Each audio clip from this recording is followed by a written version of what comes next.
BRS ప్రభుత్వ హయాంలో ప్రతిష్టాత్మకంగా ప్రారంభించిన బస్తీ దవాఖానాలు ప్రస్తుతం సమస్యలతో సతమతమవుతున్నాయని మాజీ మంత్రి కేటీఆర్ ఆరోపించారు. కాంగ్రెస్ ప్రభుత్వం బస్తీ దవాఖానాలను పట్టించుకోవడం లేదని విమర్శించారు.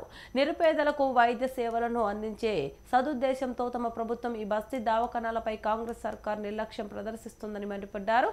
ఈ మేరకు ఈ రోజు ఖైరతాబాద్లోని బస్తీ దవాఖానాను మాజీ మంత్రి కేటీఆర్ సందర్శించారు. అక్కడి వైద్యులు ఎదుర్కొంటున్న సమస్యలు అడిగి తెలుసుకున్నారు. 4 నెలలుగా జీతాలు రావడం లేదని అక్కడ మహిళా వైద్యురాలు కేటీఆర్ కు తెలిపారు. వైద్యం కోసం ఇబ్బంది పడకూడదు, ముఖ్యంగా పట్టణంలో ఉండే పేదలకు ఎక్కడికక్కడ విస్తృత స్థాయిలో మా ఎమ్మెల్యేలు, మా ఎమ్మెల్సీలు, మా నాయకులందరూ కూడా బస్తీ దవాఖానాల ఆకస్మిక తనిఖీ కార్యక్రమాన్ని చేపట్టాం. అందులో ఇక్కడ గురు బ్రహ్మనగర్లో ఖైరతాబాద్ కాన్స్టిట్యున్సీలో ఇక్కడ ఉన్న బస్తీ దవాఖానకు నేను రావడం జరిగింది. ఇక్కడ డాక్టర్ నవ్య, అదేవిధంగా వారి సపోర్ట్ స్టాఫ్తో మా కార్పొరేటర్ గారు, మేము అందరం మరి మందులు వస్తున్నాయి. ఆ టైం కంటే 108 రకాల మందులు ఉండాలి, ఎప్పటికప్పుడు అందుబాటులో ఉండాలి. మరి ఇవాళ మేము వస్తున్నామని కొన్ని తెప్పించినట్టున్నారు, కానీ లేకపోతే మందులు కూడా పట్టించుకునేవాడు లేడు.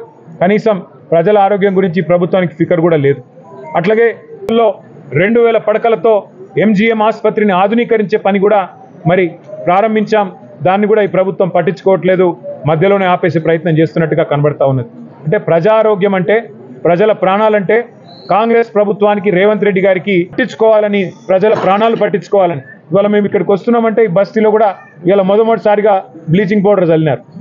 వస్తున్నామని చెప్పి హడావుడిగా ఆఖరి నిమిషంలో ఏదో దీన్ని సాఫ్ సఫాయి చేసే ప్రయత్నం చేసినారు.